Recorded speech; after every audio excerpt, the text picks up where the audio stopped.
तेनालीराम की कहानियाँ। मनहूस कौन? रामकृष्ण देव राय के राज्य में चेलाराम नाम का एक व्यक्ति रहता था।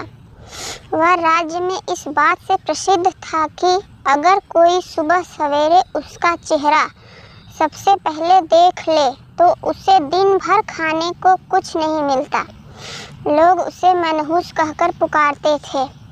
बेचारा चेलाराम इस बात से दुखी तो होता, लेकिन फिर भी अपने काम में लगा रहता। एक दिन यह बात राजा के कानों तक जा पहुंची।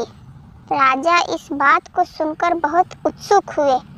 वह जानना चाहते थे कि क्या चेलाराम सच में इतना मनहूस है। अपनी इस उत्सुकता को दूर करने के लिए उन्होंने चेलाराम को महल में हाजिर होने का बुलावा भेजा। दूसरी ओर चेलाराम इस बात से अनजान खुशी खुशी महल के लिए चल पड़ा। महल पहुंचने पर जब राजा ने उसे देखा तो वे सोचने लगे कि यह चेलाराम तो दूसरों की भांति सामान्य प्रतीत होता है। यह कैसे दूसरे लोगों के लिए मनहूसियत का कारण हो सकता है। इस बात को परखने के लिए उन्होंने आदेश दिया कि चेलाराम को उनके शयन कक्ष के सामने वाले कमरे में ठहराया जाए। आदेशानुसार चेलाराम को राजा के कमरे के सामने वाले कमरे में ठहराया गया। महल के नरम बिस्तर, स्वादिष्ट खान पान व राजसी ठाट बाट को देखकर चेलाराम बहुत खुश हुआ।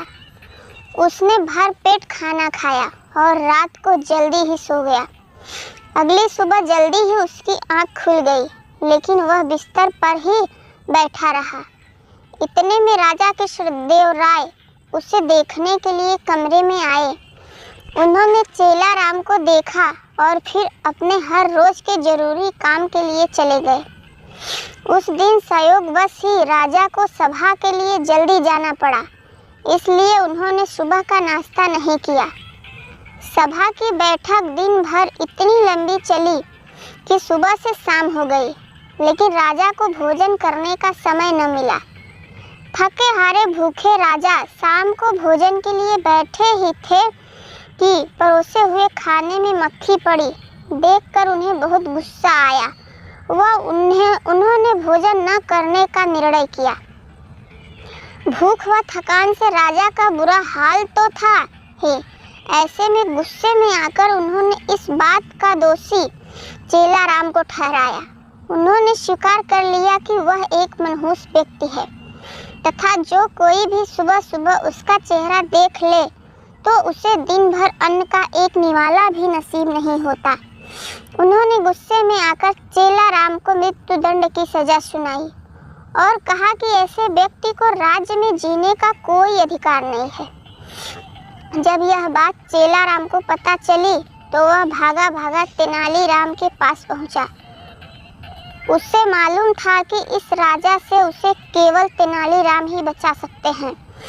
उसने उन्हें अपनी पूरी व्यथा सुनाई। तेनालीराम ने उसे आश्वासन दिया और कहा कि वह न डरे और जैसा वो कहते हैं बिल्कुल वैसा ही करे।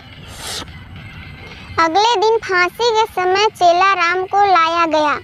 उसने पूरा गया कि क्या उसकी कोई आखिरी इच्छा है। उससे पूछा गया कि क्या उसकी कोई आखिरी इच्छा है। जवाब में चेलाराम ने कहा हाँ, वह राजा समेत पूरी प्रजा के सामने कुछ कहने की अनुमति चाहता है। इतना सुनते ही सभा का ऐलान किया गया। जब चेलाराम सभा में पहुंचा तो राजा ने उससे पूछा, बोलो चेलाराम, तुम क्या कहना चाहते हो। चेलाराम बोला, महाराज, मैं केवल यह कहना चाहता हूँ कि अगर मैं इतना मनहूस हूँ कि जो कोई मुझे सुबह देख ले तो उससे दिन भर भोजन नसीब नहीं होता, तो आप भी मेरी तरह एक मनहूस हैं। यह सुन सभी उपस्थित लोग भौचक्के रह गए और राजा की ओर देखने लगे। राजा ने भी क्रोधी स्वर में कहा, तुम्हारी ये मजाल, तुम ऐसी बात कैसे और किस आधार पर कह सकते हो। चेलाराम ने जवाब दिया, महाराज, उस दिन सुबह सबसे पहले मैंने भी आप ही का चेहरा देखा था और मुझे मृत्यु दंड की सजा सुनाई गई। इसका अर्थ तो ये हुआ कि आप भी मनहूस हैं। जो कोई सुबह सबसे पहले आपका चेहरा देख ले उसे मृत्यु दंड मिलना तय है। चेला राम की यह बात सुनकर महाराज का गुस्सा शांत हुआ और उन्हें यह एहसास हुआ कि चेला राम निर्दोष है। उन्होंने शीघ्र ही उसे रिहा करने का आदेश दिया और उससे माफ़ी मांगी। उन्होंने चेला राम से पूछा कि उसे ऐसा कहने के लिए किसने कहा था।